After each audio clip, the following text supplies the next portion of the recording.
RuneScape, Gotcha, Downtown Flood, School Video Project, Ski Lessons, Spy Kids, French Test, Model Training Show, YouTube Let's Plays.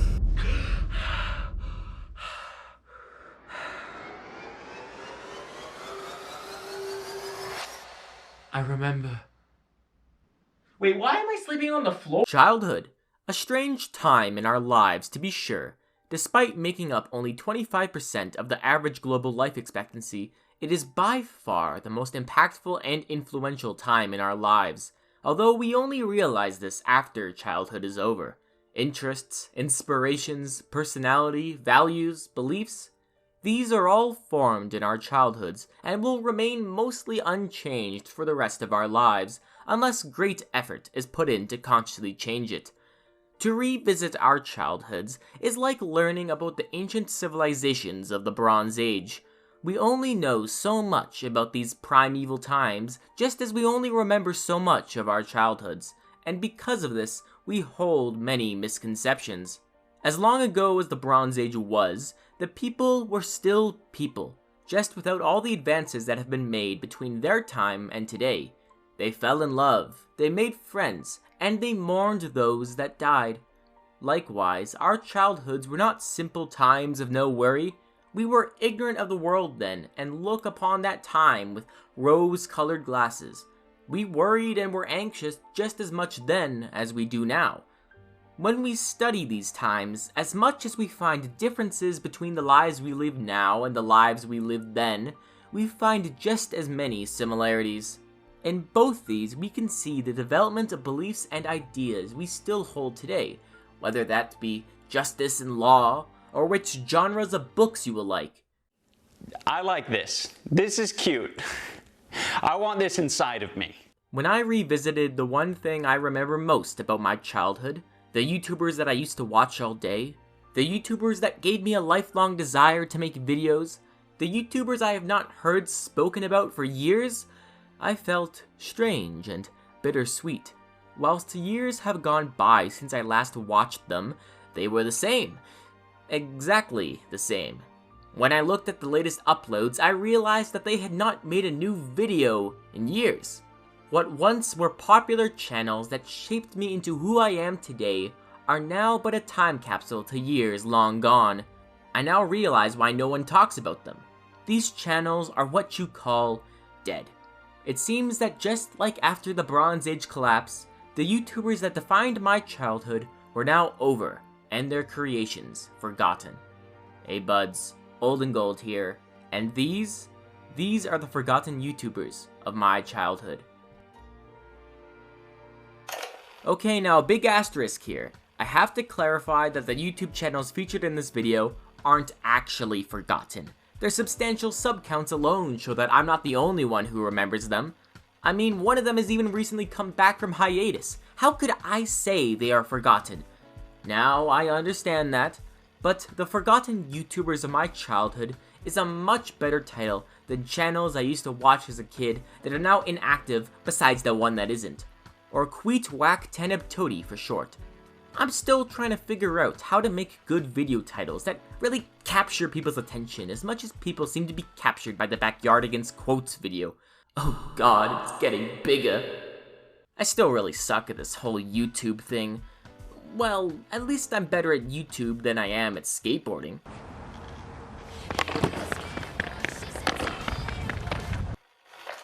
Back in the first half of the 2010s, one genre dominated YouTube.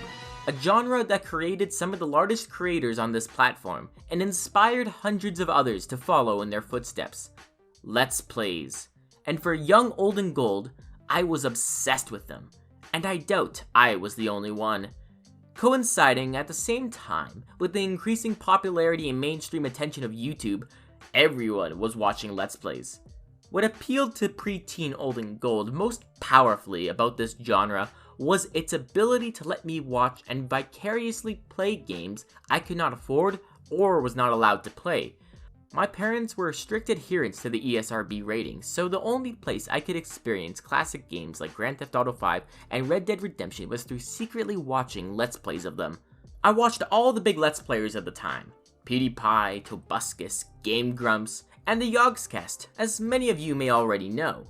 Now these creators are very good, but the Let's Players that I really fell in love with were much smaller and less well known than them. One of those being the channel known as Zemalf. Hello, Zemalf here. Zemalf is a Let's Play channel from the mythical country of Finland. Beginning to make Let's Play videos in 2011, he is known for his role-playing, slow-paced, and high episode count series of Let's Plays. That's quite big. Zemalf was a big creator for me in my childhood. For some reason, back then, I was really into watching really long LPs. Like, I would binge these episodes after coming home from school and bookmark where I left off, much like a TV show. Oh, I was a fanatic for these long-running series. Maybe that's why I love One Piece so much. But out of all the Let's Players I have watched, no one does high episode count LPs better than Zemalf. I still remember the way I discovered Zemalf. I had wanted to watch an LP on Mount & Blade Warband because I was really interested in the game, and I wanted to watch a long LP specifically. So I looked up Let's Play Mount & Blade Warband episode 100 to see if there were any long LPs that had gotten to that length. And lo and behold, there was Zemalf's legendary playthrough of Mount & Blade Warband. With a deep, calming voice, thoughtful strategic gameplay, and always looking to create a story with his LPs, Zemalf was a unique Let's Player, as well as the first YouTuber I watched that wasn't incredibly hyperactive and loud. I'm looking at you, Tobuscus. After I started watching his videos, an interest unlocked in me for the more subtle and methodical things.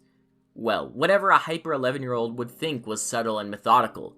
Not to mention, he was my first introduction to a game called RimWorld, way back in its pre-alpha, a game that has become my #1 favorite, though I did not know it back then.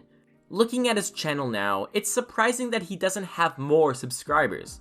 I mean, 43,000 is nothing to scoff at, especially coming from a channel of 86 strong, but for a channel of this high quality... No, anyone but... No! Not the wheelies! Even back in 2013, it is far too low a number. Though the reason for this low number is quite clear. Aside from being a more niche YouTuber who is not hyper and loud, Zemalf has taken many hiatuses from YouTube, as he has every right to. YouTube is very draining, and everyone needs a break. But when YouTubers take breaks, they stagnate or worse. Something that is evident for the other featured channels in this video as well. YouTube is a very momentum-based platform. Much like rolling a boulder up a hill, the moment you stop pushing, the boulder starts to roll back down. No wonder so many YouTubers face burnout. To succeed, you have to keep pushing that boulder until you just can't do it anymore. On a less depressing ending note, Zemalf is a great Let's Play channel that has influenced me as a person, and he holds a very special place in my heart. Speaking of influential, the next channel is one that has greatly influenced my video game tastes. F Jef.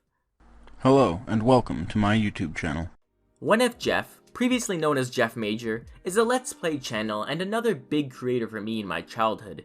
His more raunchy, adult, and hilarious LP style was very appealing to me in a different way than Zemalf. Being a creator whose language my parents would most definitely not approve of me watching. Oh, fuck you! Fuck you, fuck you, fuck you! It just made young, rebellious Old and Gold love to watch him even more. I mean, when you are young, there is nothing cooler than doing something above your age range. Being pushed in a stroller? Yeah, more like pushing the stroller.